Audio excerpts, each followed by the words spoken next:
let's take a look at some relics from my childhood past of computer games. First, we've got Microsoft Office Music Center. This was like a music encyclopedia where you could look up musicians, artists, their discographies, and you could even play clips from some selected tracks. This was basically like hit clips on a CD-ROM. Microsoft Encarta 96. I saved up my allowance to specifically buy this. Nerd alert. I thought that this was the height of technology and information. An encyclopedia contained on an unupdatable CD-ROM? Sign me up.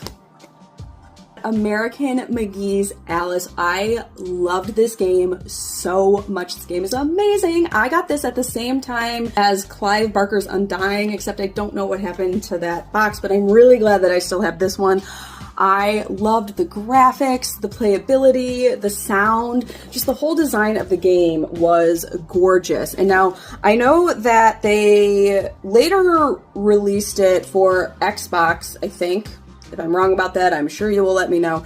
But I believe there was also a cover where she was all bloody and she was holding a bloody sword as well. I've always wanted to do a cosplay of American McGee's Alice, and one day I probably will. But this was so cool. They also had figures for it that I think they sold at Suncoast. They had like the Cheshire Cat. I had a couple of them, and I sold them in college.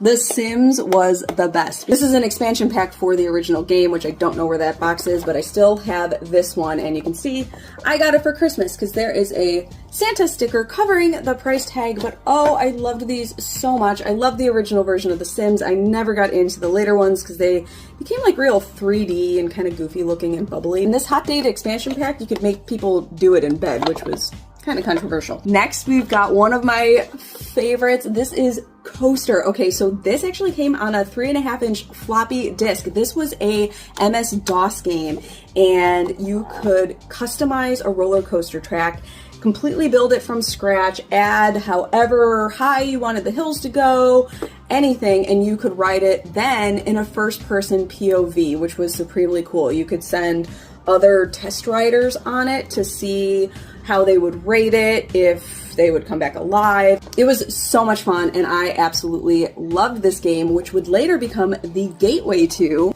Roller Coaster Tycoon. This game was the end-all, be-all game in terms of CD-ROMs for me. There was nothing better than Roller Coaster Tycoon. The original Roller Coaster Tycoon had 2 expansion packs, which are included in this Deluxe Gold edition. And if you're looking for a distraction and a way to dip your toe back into the cozy, safe arena of retro whimsy, well, get yourself an iPad because you can download the original Roller Coaster Tycoon and it plays exactly as it originally